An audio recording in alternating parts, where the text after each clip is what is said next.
Salut les Saiyans, vous avez peut-être vu passer l'information sur les réseaux sociaux dernièrement, car c'est surtout là qu'il y a eu de l'émulation sur le sujet. Bulma est apparue dans un autre animé avant même d'apparaître dans Dragon Ball. C'est ouf ça! L'info est déjà assez folle comme ça, mais ça ne s'arrête pas là. C'est pour ça que j'ai envie de vous conter une histoire, celle de la création du personnage de Bulma pour Dragon Ball, et de ses premières apparitions animées et manga, toutes deux en dehors de Dragon Ball. Let's go!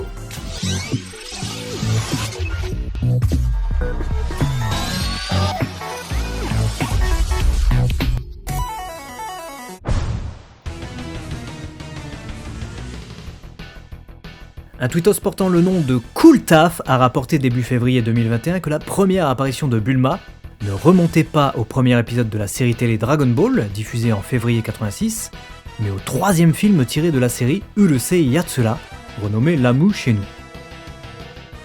Effectivement, à la fin de ce film, Urusei Yatsura Remember My Love, sorti le 26 janvier 1985, on peut voir Bulma faire un petit caméo.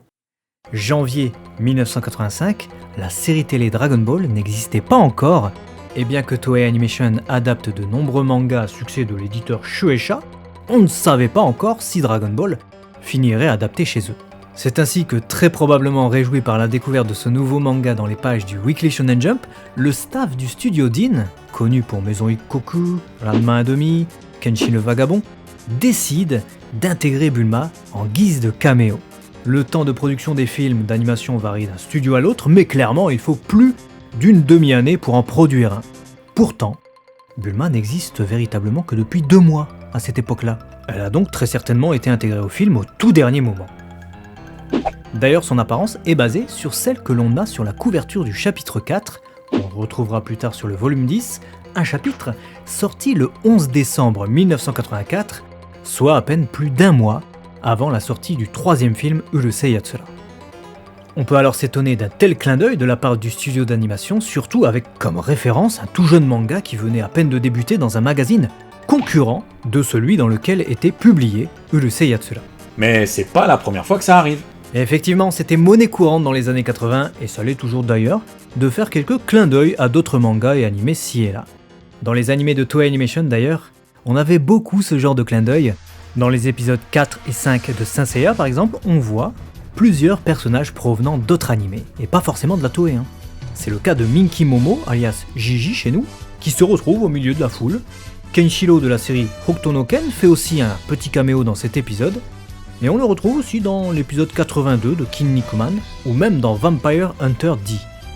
Dragon Ball n'est pas en reste puisque Tomato, l'héroïne de Tomato Girl Detective d'Akira Toriyama, apparaît furtivement dans l'épisode 44 de Dragon Ball.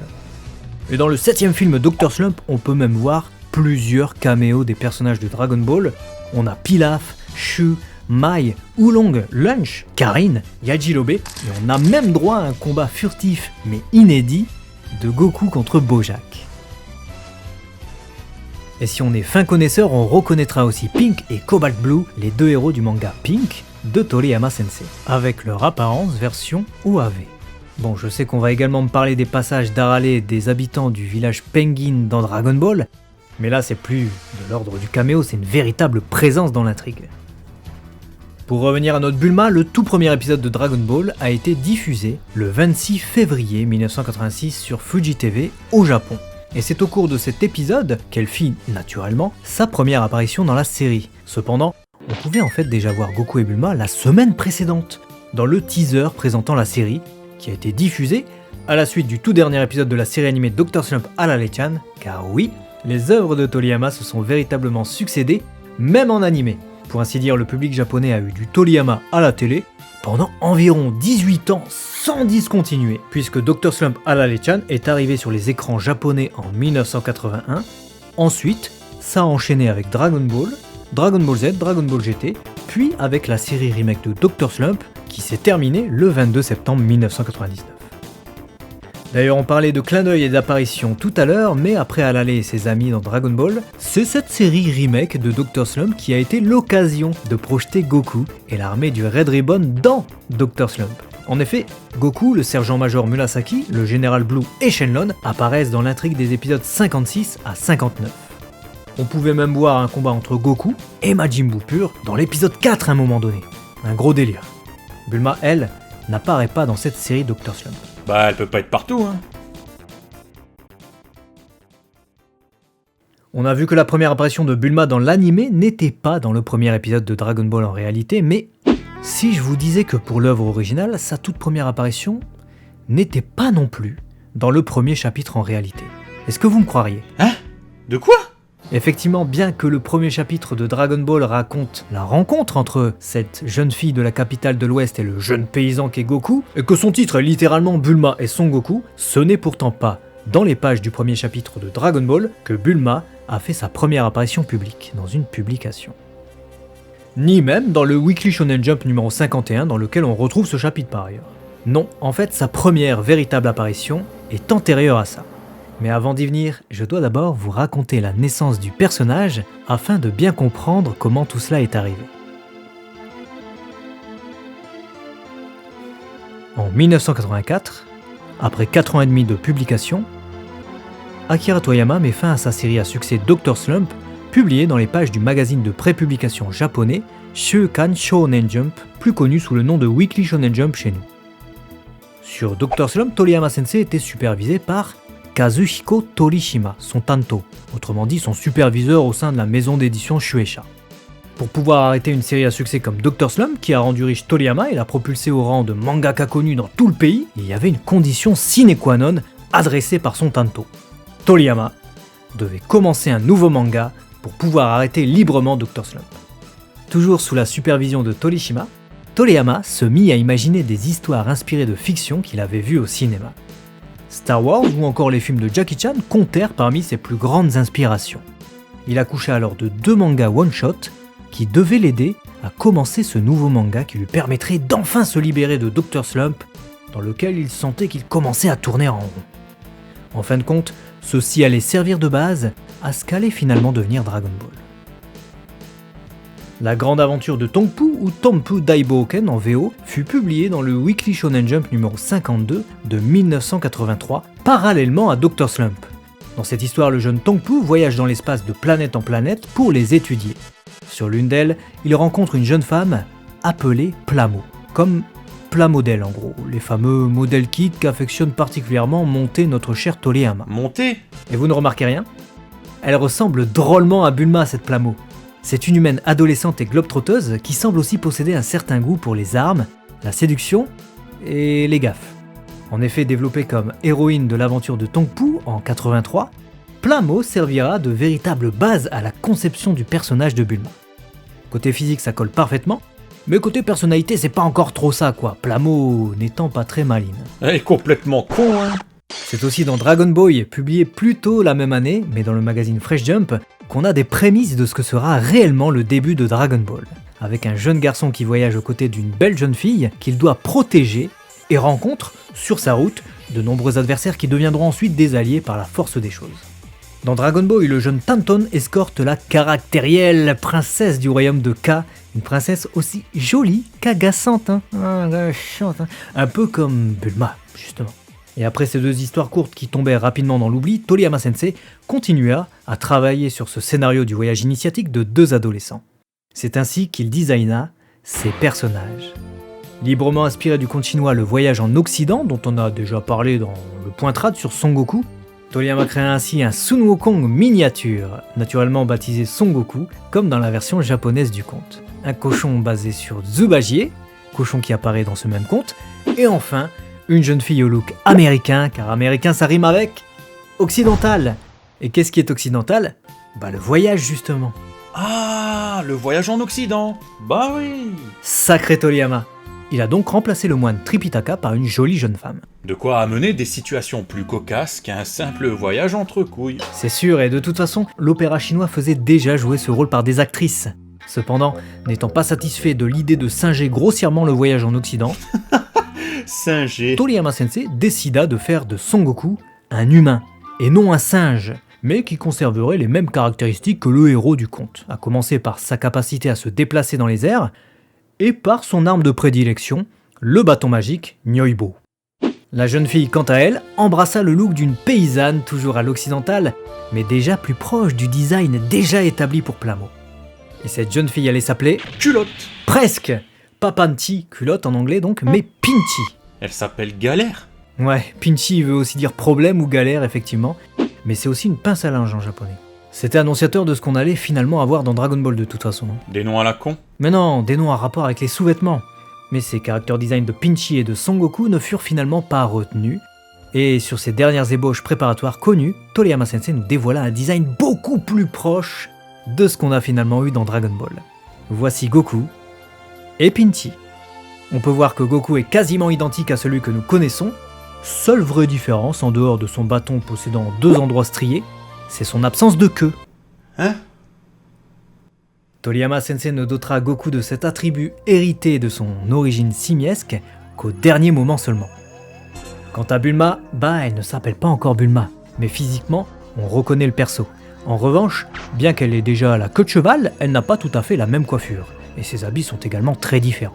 Elle met du cuir, c'est déjà bon signe. Cependant, ce que je ne vous ai pas dit, c'est que contrairement aux 2 mangas évoqués précédemment, ces ébauches ne furent pas révélées aux lecteurs du magazine avant la publication de Dragon Ball.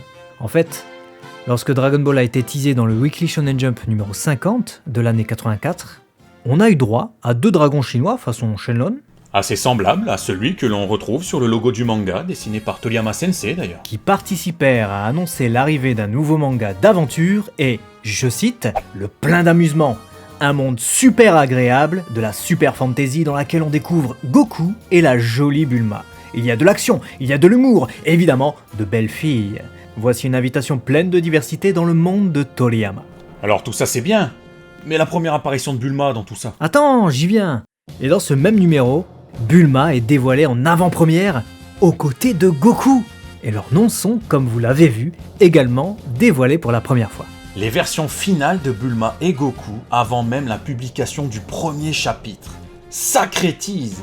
Pourquoi tu crois que j'ai écrit cette vidéo ? Bah pas les vues en tout cas, sinon t'aurais parlé de Broly Super Saiyan 4 dans Dragon Ball Super. Exact. C'est pour... Les femmes! Pas du tout. Mais qu'est-ce que... Hein ? Non, je déconne. T'as raison, c'est grave passionnant de découvrir toute cette évolution pour Bulma. D'adolescente attardée, devenue cow-boy, enfin co-girl, enfin tu me comprends quoi. Et puis fermière, puis bombasse en cuir, pour finalement devenir la Bulma qu'on connaît au début de Dragon Ball. D'ailleurs, avez-vous remarqué le fait que le texte d'accroche du Weekly Shonen Jump, qui tease Dragon Ball, est un peu bizarre ? Il teasait littéralement la présence de belles filles comme si c'était un argument commercial. Après, dans un magazine pour jeunes garçons, c'en est un. Ah bah tu crois pas si bien dire, puisqu'il s'agit d'un magazine de prépublication de shonen manga, donc de manga destinés aux garçons adolescents. Souvent les mangas présentent des histoires qui permettent aux ados de fantasmer librement entre 2 combats ou entre 2 gags. Les hormones de 80% des lecteurs sont en ébullition, faut être compréhensif. Bon après, le magazine est aussi bien lu par des ados que des adultes, des enfants, des vieux, et beaucoup de filles lisent aussi le Shonen Jump. Mais peut-être bien que Shueisha capitalisait vraiment sur Bulma pour fidéliser ses lecteurs masculins au début. En tout cas, puisqu'on parle de fidélité, s'il y a bien un truc chez Bulma qui ne l'est pas, c'est ses cheveux. Tu fais bien d'en parler. Alors, cheveux violets ou cheveux bleus? Dans le film Urusei Yatsura, le studio Deen a opté pour les couleurs de l'œuvre originale, à savoir les cheveux et les yeux violets pour Bulma. Car oui, bien que Bulma fut d'abord dépeinte avec les cheveux et les yeux bleus dans le tout premier chapitre, à partir du 3e chapitre, Toriyama Sensei changea tout ça pour du violet. Couleur qu'il conserva jusqu'en 2013 pour elle. 2013, y a eu quoi? Il a pété un câble? Il a fait les chara-design du film Battle of Gods, et à cette occasion, il a mis Bulma aux couleurs de l'anime pour une fois. Mais avant ça, Bulma a toujours été représentée avec les cheveux violets chez Toriyama, à partir du 2e chapitre, et ce pendant presque 30 ans. Choix logique donc pour sa première apparition dans Urusei Yatsura, où les animateurs se sont fort logiquement basés sur les couleurs qui revenaient le plus sur les illustrations couleurs de l'auteur, et en particulier sur celle-ci compte tenu du look du personnage. Et ses yeux du coup? Bleu ou violet? Et bah écoute, ses yeux sont aussi sujets à changement, mais c'est plus délicat encore. Au sein même des travaux de Toriyama, il arrivait que ses yeux soient un coup violet, un coup bleu, et d'ailleurs cette indécision se retrouve même au sein des produits dérivés, puisqu'on pourrait s'attendre à voir une Bulma toujours homogénéisée avec les cheveux et les yeux violets, mais le plus souvent, quand les ayants droit daignent enfin lui mettre les cheveux violets, ils lui conservent les yeux bleus. Au final, c'est pas bien grave. Un daltonien ne doit pas vraiment voir la différence. Je sais pas, faudrait demander à un daltonien.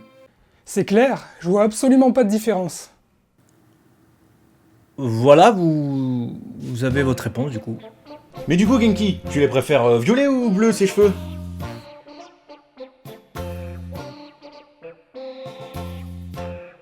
Je pense que si vous souhaitez avoir sa réponse, allez voir sa chaîne. Il daignera sûrement vous la donner si vous êtes gentil avec lui. Je vous mets le lien en fiche et en description.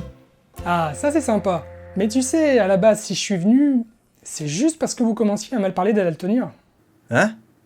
On n'a pas parlé mal. Tiens d'ailleurs, tant que j'y suis, puisqu'on parle de changement de couleur, vous aviez peut-être remarqué que Bulma n'est pas la seule à en changer après le premier chapitre. Le Dogi de Goku passe d'une couleur bleue dans le premier chapitre à l'orangé dès le chapitre 3. On pourrait même dire dès le chapitre 2 si on tient compte de l'illustration principale de ce chapitre. Cela pose d'ailleurs un léger problème de cohérence sur les cases en noir et blanc, car autant lors du 21e Tenkaichi Budokai, quand Goku enfile sa tenue de l'école Kame-sen, la couleur ne varie pas vraiment, elle reste dans les tons orangés, mais par contre, sur les cases en noir et blanc, il passe d'une tenue complètement noire à totalement blanche. Anecdote intéressante, Genki. Après, on peut aussi se dire que Goku a changé de Dogi ce matin-là dans l'œuvre originale et non pas dans l'animé. Ouais, si tu veux, on pourrait dire ça. Mais vu le paysan que c'est, franchement j'en doute. Bon, c'est pas tout ça, hein. Je vous laisse un peu travailler et moi je retourne à mes illustrations. Ciao. Ok, merci Genki.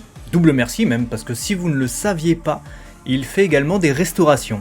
Ah, cool! Il va nous faire à manger? Non, il restaure des images si tu préfères. Ah, c'est à lui qu'on doit l'image de miniature. Empruntée à la première apparition officielle de Bulma dans le Weekly Shonen Jump numéro 50 de 1984. Une magnifique image.